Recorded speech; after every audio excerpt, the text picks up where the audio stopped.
Diego. Want to know how I ended up speeding for my life in a parched desert with assassins after me? Please, like, subscribe, and keep watching. I wasn't always that daring. In fact, growing up, I didn't like to stay around people, and nothing excited me. Hey, stop that! Easy there. I was just playing with you. Didn't you find it ticklish? I found it annoying. Even the sight of other kids playing wouldn't move me. Why don't you go play with the other kids? They seem like a fun bunch. Why should I? I have all the invisible friends I need. Meet Sam, Ram, and Cam. My parents got so worried about my attitude, they even took me to see a doctor. Nope, it's not autism, but he leans towards being quite unfriendly. Could end up being a very lonely old man. Maybe a little exercise would do him some good, or a dance class, something to make him more sociable. My parents became obsessed about trying to engage me and trigger some kind of excitement. They would take me with them wherever they were going, but all their efforts were like water on stone. Until one day, when I was 6, they were invited to service some go-karts in a karting arena. The moment the race started, I felt so jittery I could faint. Dad, Mom, I want to ride in one too. You want to join the race? Be with the other kids? Paula, he's never been this excited. This is huge. Mom and Dad were astonished, and of course, just to keep me talking, they rushed me to the sports manager and begged him to make me part of the race somehow. This little girl, it takes months to learn how to drive a kart, years before she can get to race in a competition like this. First off, he's a boy. Please, you don't understand. Our son has never shown interest. Let me handle this. Mr. Man, get my son in there, or I promise you this arena of yours will mysteriously turn into a place of rebels tomorrow. Mysteriously. Paula Rodriguez, I can arrange something. Note about my mom. She was a wrestler before she met my dad. Note end. Thanks to my mom's former reputation as a female wrestler, I was put in a cart for the first time, and everything was like magic. I had never felt the burst of energy racing gave me that day, and the experience was enough for me to find my passion. 10 years later, I was ready to be a full-time car racer, but Dad took a stab at my heart with what he presented as his support. Ta-da! Look at this sweet baby. That is a sweet baby? I spent months secretly working on this car, Diego. It may look rough, but it will do the job. This car wasn't just rough. It was straight up ugly. I could imagine how much I would be laughed at if I was caught in it.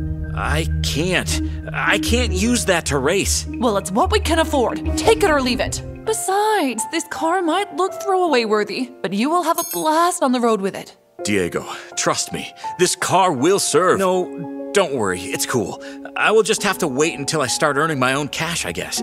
Save up enough to buy a good car, whenever that'll be. That night, I laid awake thinking of something that could fetch me money in addition to the little I earned helping my parents out. I decided to start washing cars for my parents' clients, but Dad couldn't take seeing me exert myself so much. Diego, so you would pause your dreams to be a racer because you don't have a sleek ride? That thing in there, Dad, is hideous. No offense. I guess this is my last resort. Our family heirloom. Yeah.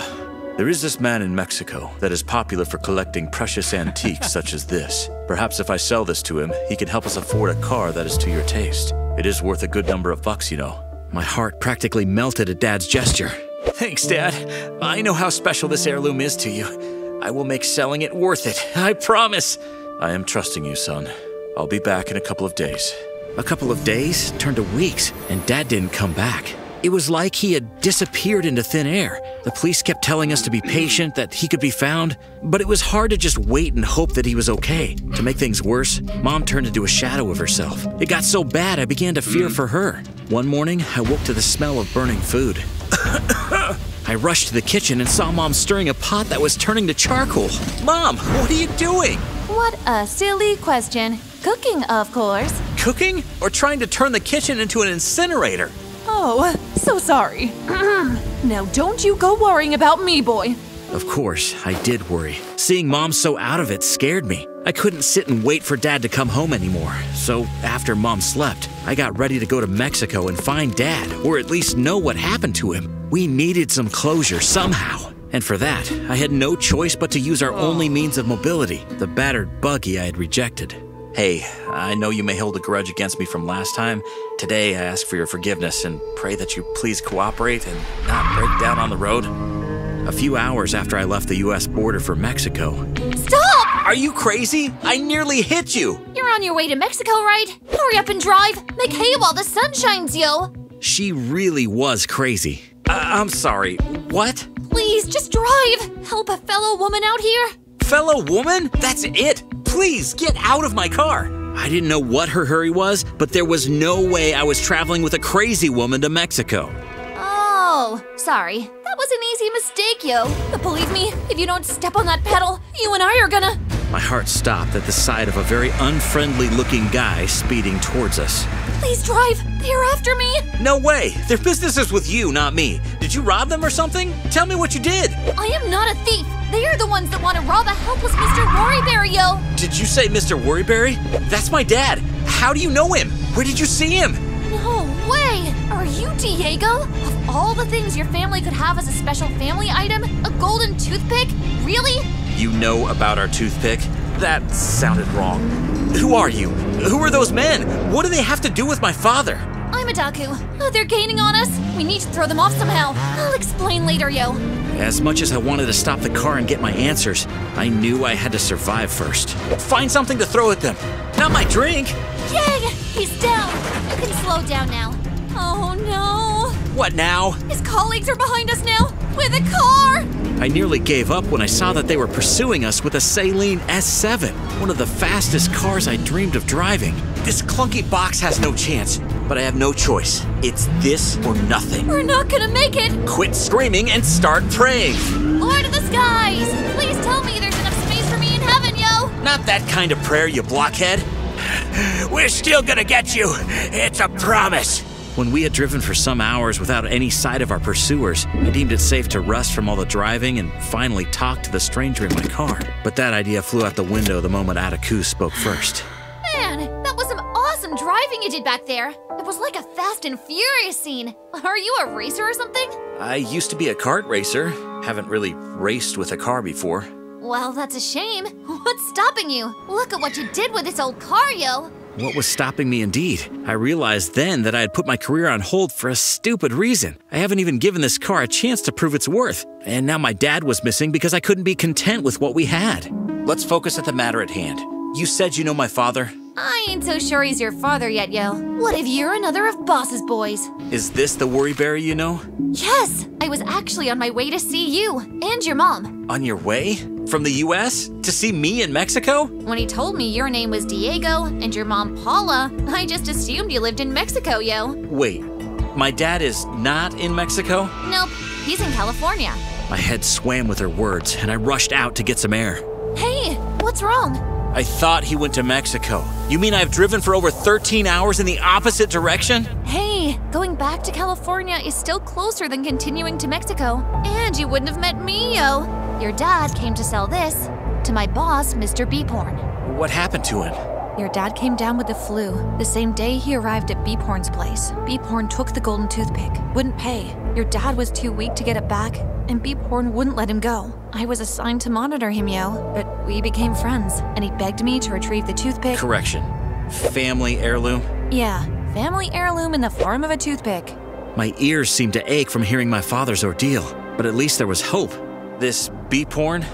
You will have to take me to him. It's hard to get the police on him. He's slippery like a fish, deep in the mafia. And if he sees me again, he will… Even if he's the devil, no one is going to keep me from my dad now I know he's alive.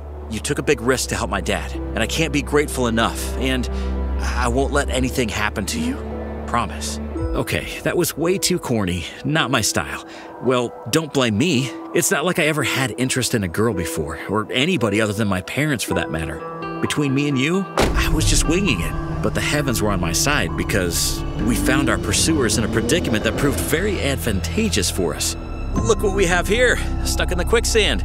I think this is the situation where we say the predator has become the prey. Please help us, please! Oh, I'm willing to help all right, but it's gonna come with a prize. You're going to tell us where to find your boss, give us your phones, and we're gonna need your suits. No way in hell. I heard that there's a music that makes quicksand swallow people faster. Oh, wanna try it out? Sure. Yale, yale, yale, hee-hoo. Told ya. Beautiful medley. I think I wanna hear it again. No, no, please! You fools! How did you let Adaku escape? Who knows where she will go screaming to? Well, It's not like she has the evidence to prove it. No one will search the house for a missing nobody. At his reference to whom I guessed should be my dad, I couldn't keep up the disguise anymore. I'm interested in that missing nobody. Imposters! Hello, boss. You traitor! I gave you everything, raised you like my own daughter. Why would you bite the finger that fed you? I can't watch you do the things you do anymore. I can't. Mr. Beeporn, why would you take my family's heirloom from my dad, refuse to pay him, and still hold him hostage for months? No comment. I knew getting him to cooperate that way would be hard, but I had plan 2. Paula Rodriguez! Ready to start talking? Let's go for a ride. Beeporn kept his lips sealed, but by the time we got him to the police station and he saw his boys, he had little choice. With his exposure, the police got to search his house and found my dad. I couldn't have been happier. Dad. Hey, sport. Miss me? I'm so sorry. I was selfish. I shouldn't have let you leave to sell your precious toothpick for my sake. Precious toothpick? That sounds so wrong. Family heirloom. Family heirloom. Sorry. Got bad influence. Hey, old man, you should have just told me your family was right here in Cali, yo. You ran off the moment I mentioned their names. Figures. Thank you, Araku. And Diego. I don't regret trying to sell it. Why would I hold on to something that could help my son achieve his dreams? Did you sell it? I don't have to. Yesterday, I realized that I already have what I need. Thanks to that experience, I learned that I didn't even need the fanciest car to be the best racer. My skills were what mattered most. Formula One was a sure goal for me, and I had the best support team. Life couldn't possibly get better. What was that for, yo? You don't... I thought we... Just messing with ya. Come here. I learned that success is not always dependent on having the fanciest or most expensive equipment or resources. If small is what you have, start small. Focus on your skills rather than overreaching or trying to make a big splash at the onset. And hey, drive carefully, yo.